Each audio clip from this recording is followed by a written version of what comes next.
Guys,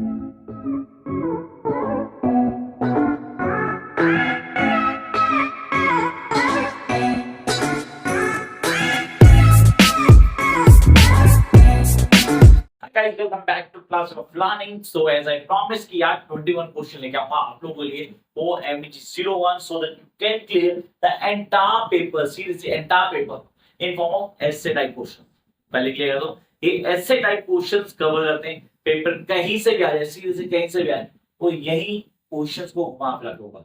इनके बाद कुछ नहीं होगा, इन्हीं क्वेश्चन को ट्विस्ट और टर्न किया जाएगा, इनके बाद कुछ भी नहीं होना है. I'm going to explain each and everything in this particular video. What I want really, if you guys have not subscribed the channel till now, do subscribe immediately ताकि सारे के सारे क्वेश्चन के आंसर मैं यहाँ क्लियर कर दूं कि भाई यहाँ मिलने वाले हैं. Along with do follow my Insta ID, वहां पे आपको सब कुछ मिल जाएगा. Make sure उसको फॉलो कर लेना. क्लास शुरू करते हैं, ज्यादा टाइम नहीं खराब करते. The first thing that come in mind कि सर अगर ऐसे टाइप क्वेश्चन पेपर आता है जो लास्ट 5 टाइम से लगातार आ रहा है, सीरियसली लास्ट 5 टाइम से सिर्फ ऐसे टाइप क्वेश्चन आ रहा है, सर चेंज होने के चांसेस पूरे होते हैं. Need not to worry, the next video is definitely come on RTCs. RTCs की वीडियो की मोस्ट ऑफली आज का लाइव सेशन आरटीसीज को डिस्कस करेगा, तो मेक श्योर कि उसको मिस मत कर देना गाइस. तो उसके लिए चैनल सब्सक्राइब करना होगा कि नोटिफिकेशन तभी आएगी आपको. Come to first. कहता Chaucer wrote the words more beacons to the dead. Comment on the Chaucer poetry in light of his aim. यार कहना क्या चाहता था? What he was trying to say. Chaucer अपनी पोएट्री में क्या हाईलाइट करता है? Sir, again, this is one point that comes to mind. Sir, from last 2 consecutive days, seriously, दो लगातार, पिछली 2 लगातार से ना ख्याल से Chaucer नहीं आ रहा.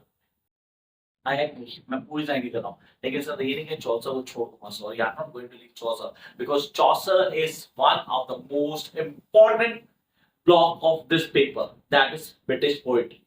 तो सबसे पहले चौसर की writing style, the way he represent his thought, या he was a good poet, वो डिफाइन करता था अपनी सोसाइटी को through his writing. You need to mention this. Come next one. Discuss Chaucer handling with the famine in the non-free state. There's something very important. How he handle the famine. कैसे highlight करता है, कैसे characters को define करता है, कौन कौन सी चीजें बताता है, वो आपको यहाँ मेंशन करना. Next one, identify the most influence factor that shape Spenser career as a poet. ये सबसे अच्छा क्वेश्चन लगता है मुझे. यहाँ स्पेंसर के राइटिंग स्किल्स, स्पेंसर के characteristics, the way he narrate the things in his poetry. So it how personal he was while he was telling the poetry. ये क्वेश्चन वो है जिसको हाईलाइट किया. कहता है identify the most influence factors that shape Spenser career as a poet. Most influence factors जो define करते हैं उसको, वो हमें बताना. Come next one, compare and contrast. This is something very important क्योंकि दोनों पोएट्रीज आर्थोमेलिन और द प्रोथोमेलिन दोनों को वर्कआउट करता है. Compare and contrast the Epithalamion and Prothalamion, दोनों को क्लियर करना आपने. You guys need to explain both.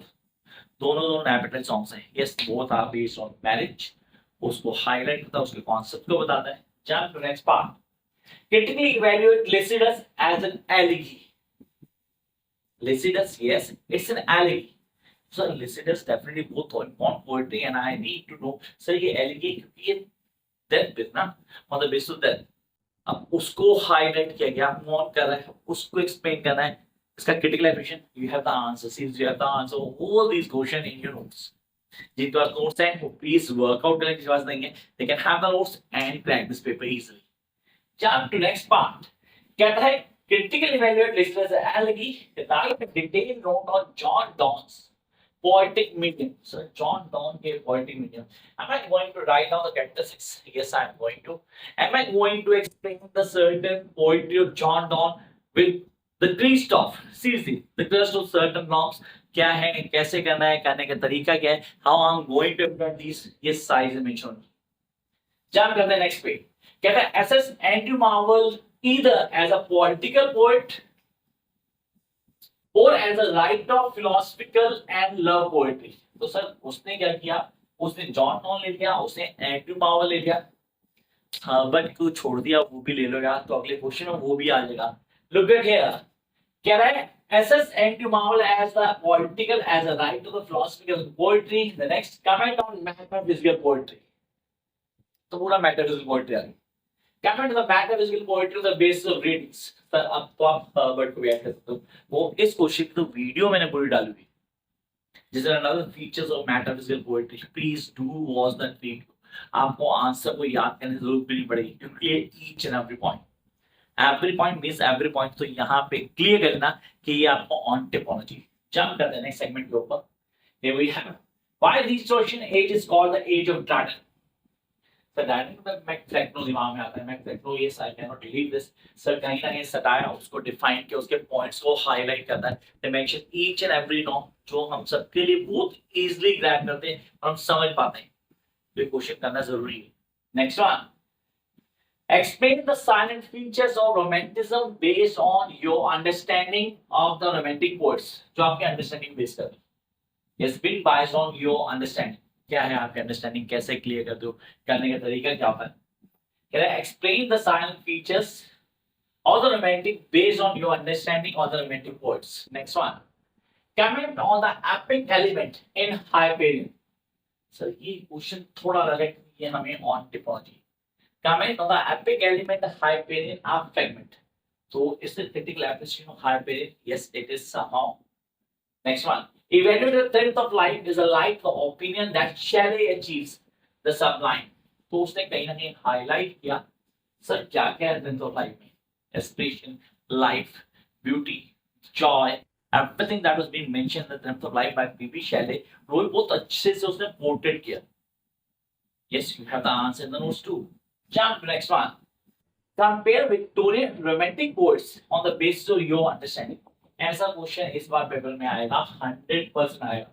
जहाँ आपको अलग नॉर्म्स दे देगा, विक्टोरियन क्या दे देगा, रोमांटिक क्या दे देगा, उनमें डिफरेंशिएट कर देगा। तो ये आपको करना है गाइस।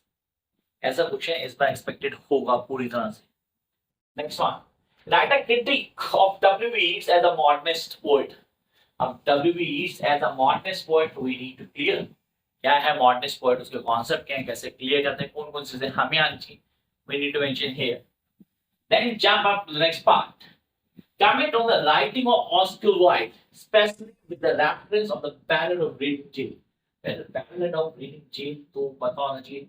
यहाँ पे उसका माइंडसेट बदल गया होगा, लाइफ का माइंडसेट बदल गया। एक given example of that person who was in prison after killing his wife. क्या चेंजेस आए, कैसे हुआ, किस तरह पूरा updation. We guys need to clear that point. One of the best point of view goes. Next we have Kata poetry is speech framed to be heard for its own sake and interest even over and above its interest of the meaning. Guys need to clear this. मतलब poetry अलग ही highlight करके उस basis को बताती है। So we are mentioning about the Victorian era. Yes, we are talking about the Victorian era. उसके imports को बता रहे हैं। पोएट्री क्या डिफाइन करती है, उसके बेसिक पॉइंट्स क्या हैं, वो सब मेंशन करें। Come to next one, comment how Rushdie is concerned with the connection between physical world and world after life. सबसे इंपॉर्टेंट और ये बेस्ट करना है द ब्लेस्ड डैमसेल को। यस, द ब्लेस्ड डैमसेल, ये वो पोएट्री जो आपके दिमाग में बहुत अच्छे से क्लियर होती है। The blessed damsel, I hope it's been clear, अभी तक क्लियर हो चुकी है और आप वीडियोस को देख चुके होंगे। नेक्स्ट वन, कहता bring out the images elements in TS clear the reference of the wasteland. I cannot leave the wasteland. ये वो पोएट्री है जो कंफर्म पेपर में आती है और हमें आनी चाहिए, हर हाल में आनी चाहिए। Next, show how death and suicide are important themes in Sylvia Plath's poem. Scholars define कर दो, डेफिनेटली काम करेगी। लिस्ट इसको डिफाइन कर देता हूँ, पूरा मेंशन ही वही है, उसको डिफाइन करता हूँ। उसकी राइटिंग स्टाइल सिल्विया प्लैथ की मैंने अलग से डाली है, उसको जरूर देखना, you get the answer of this question. Next one, comment on the literary and historical significance. ये क्वेश्चन अलग है थोड़ा, इसको ध्यान रखना, क्रिटिकल एनालिसिस नहीं है। कहता है comment on the literary and historical significance of following points. Number 1 द कैंथोमेटिस, number 2 MacFlecknoe, number 3 the prelude, number 4 the waste land, Easter 1916 and no second Troy. Yes, I repeat, no second Troy. Eastern 1916 and no second Troy. ये है second last जो आपके दिमाग में रहना चाहिए। तो यहाँ पे आपको क्या बताना है, आपको बताना है इनका लिटरेरी और हिस्टोरिकल सिग्निफिकेंस। बट आप आती है क्रिटिकल एप्रिसिएशन। अब आपको एक पोएट्स की क्रिटिकल एप्रिसिएशन बतानी चाहिए। Sorry, critically evaluate the following forms. Child owner to the dark tower king, a valediction forbidden wine, Mr. Bentley, the callers, Fernhill, the sick rose, and the last not the least, that's London by William Blake. तो यार ये वो हो गए questions जो मैंने बोले थे आपको कि 21 क्वेश्चन दूंगा ऐसे टाइप जो आपको आंटे पहुंचे सर ऐसे type questions clear. So what was the reference to this? Don't forget to join live session tonight by 11. भाई भूल मत जाना फिर बाद में होना कि सर वो वाला लाइव सेशन मिस हो गया फिर वहां पे आपको चांस होता है कि आप में से डायरेक्ट क्वेश्चंस कर सकते. Catch you guys soon in the new video. Bye guys.